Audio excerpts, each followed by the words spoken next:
On the 23rd of June, 2018, a young football team known as the Wild Boars embarked on what was meant to be a simple, joyful adventure.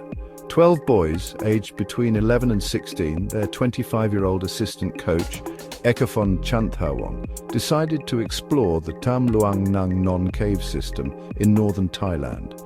It was a familiar place, a local landmark they had visited before.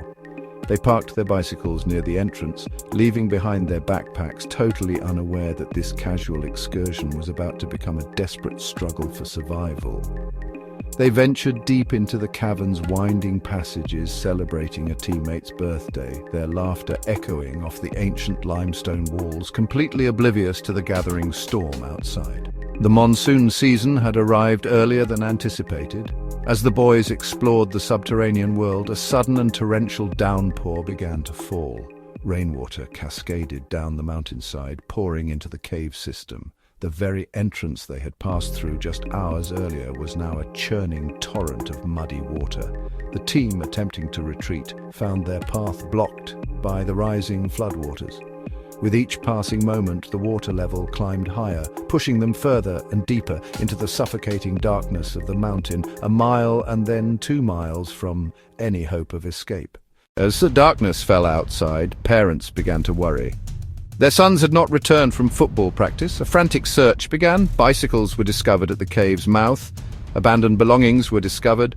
This discovery confirmed their worst fears. The boys and their coach were trapped inside. The initial local search efforts were met with an insurmountable obstacle. The cave's main chamber was completely submerged in murky, fast-flowing water.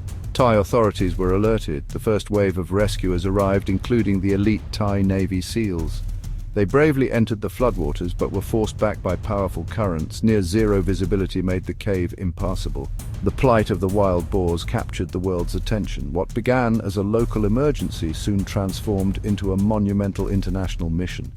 Experts and volunteers from across the globe began to arrive in Thailand, offering their skills, offering their equipment, offering their unwavering support. Among the first international experts to arrive were 2 British men, Rick Stanton, John Valanthan. They were not soldiers or professional rescuers. In the traditional sense, they were hobbyist cave divers. Their hobby had made them among the very best in the world. On the 9th day of the search, they prepared for another perilous dive. They laid out hundreds of meters of guideline, a thin thread of hope leading into the black, watery maze. Deep within the cave, far beyond the initial chambers, the divers surfaced in a new cavern. Their powerful torchlights cut through the darkness and fell upon a group of small, gaunt figures huddled on the ledge above. It was them. After 9 days of darkness and despair, the boys were found. "How many of you?" Valanthan asked, his voice calm. 13, came the reply. With the boys located, the rescuers faced a dreadful dilemma. The options were perilous. They could wait for the monsoon season to end. They could try to teach the boys how to dive. The tunnels were a claustrophobic nightmare, even for the most experienced divers.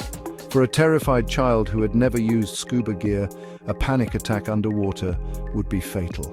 Every potential solution seemed to lead to a dead end. The oxygen levels in the chamber where the boys were trapped were steadily dropping. It was an Australian doctor and cave diver, Richard Harry Harris, who proposed the most audacious and controversial plan. He suggested a solution that had never been attempted before. The plan was to anesthetize the boys, rendering them unconscious for the journey out. Each boy would be given a cocktail of drugs, anti-anxiety medication, the anesthetic ketamine.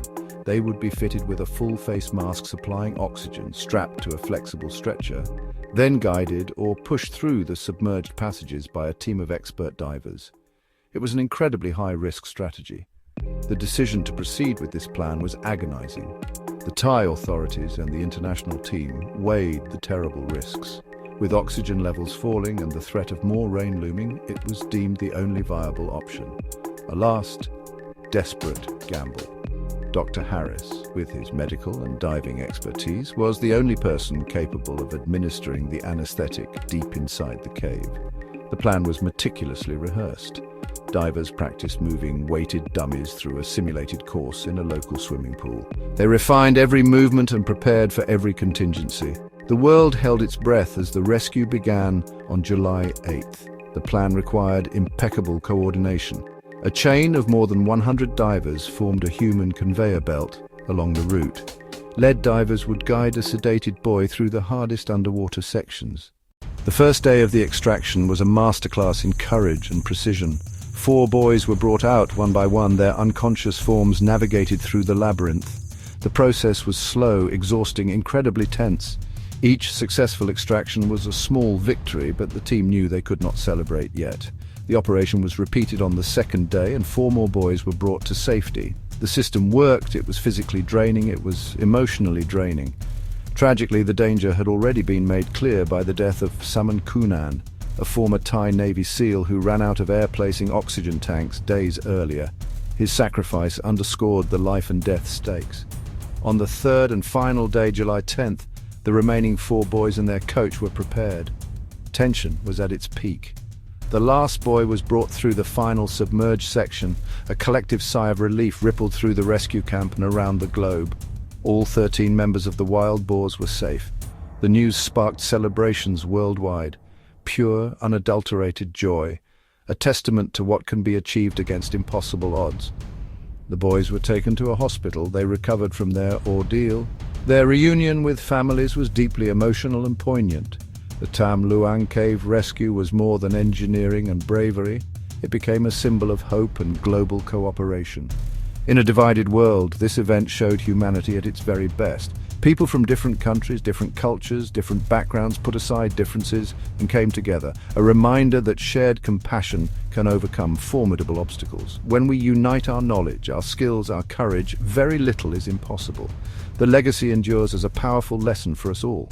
It teaches resilience of the human spirit, the courage to face deepest fears, the power of teamwork. The story of the 12 boys, their coach, the international family, will be told for generations.